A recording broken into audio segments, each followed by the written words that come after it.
2015 সালে 100 বছরের ঐতিহ্যবাহী ফরিদপুর সিএনপি ঘাটকে নদীবন্দর ঘোষণা করা হয়। পরে 2017 সালে দ্বিতীয় শ্রেণীতে উন্নীত হয় বন্দরটি। চট্টগ্রাম ও মংলা সমুদ্র বন্দর এবং সিলেট, নারায়ণগঞ্জ ও কুমিল্লা সহ বিভিন্ন জেলার সাথে সরাসরি বাণিজ্যিক সংযোগ স্থাপনে বন্দরটির ভূমিকা গুরুত্বপূর্ণ। চলতি 2025-26 অর্থবছরে বন্দরটি 2 কোটি 85 লাখ টাকার চুক্তিতে ইজারা দেওয়া হয় মেসার্স মুজিবুর রহমানকে। বর্ষা মৌসুমে প্রতিদিন গড়ে প্রায় 4 থেকে 5 কোটি টাকার পণ্য আমদানি রপ্তানি হলেও শুষ্ক মৌসুমে নদীতে পানি কমে যাওয়ায় ডুবোচর ও নদীর নাব্য সংকটে নৌযান চলাচল বাধাগ্রস্ত হয়। তাই বন্দরের প্রতি সরকারের নজর ফেরানোর দাবি স্থানীয় ব্যবসায়ীদের।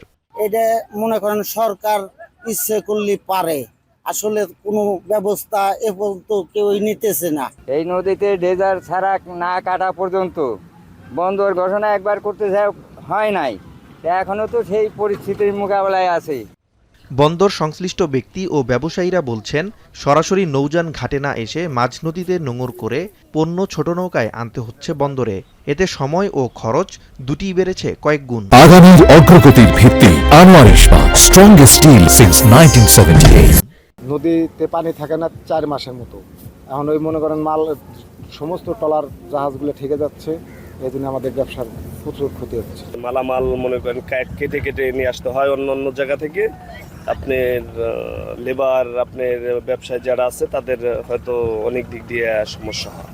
বিআইডব্লিউটিএ জানায়, চাহিদা অনুপাতে ড্রেজিং না হওয়ায় নদীর নাব্যতা কম। দক্ষিণ পশ্চিমাঞ্চলের জন্য বন্দরটি অত্যন্ত গুরুত্বপূর্ণ হওয়ায় চেষ্টা চলছে এর নাব্যতা ফিরিয়ে আনার। আমরা অলরেডি বিআইডব্লিউটিএ থেকে 4টি ড্রেজার এখানে এনে খনন শুরু করেছি। অলরেডি এখানে 23 কিলোমিটার জায়গায় আমাদের ডুবোচর জেগে উঠেছে, যেটা আমরা দ্রুত নাব্যতা নিরসনের জন্য আমরা অলরেডি 6 কিলোমিটার আমরা ড্রেজিং করে নাব্যতা সংকট নিরসন করে ফেলেছি।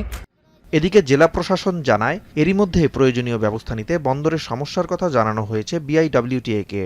আমাদের যে নৌ চ্যানেল সেটি বিভিন্ন জায়গায় ভরাট হয়ে যাওয়ার কারণে নৌ চলাচলের যে স্বাভাবিকতা সেটা নষ্ট হচ্ছে, এবং আমরা ইতিমধ্যে বলেছি বিআইডব্লিউটি ড্রেজিংয়ের মাধ্যমে প্রয়োজনীয় ব্যবস্থা।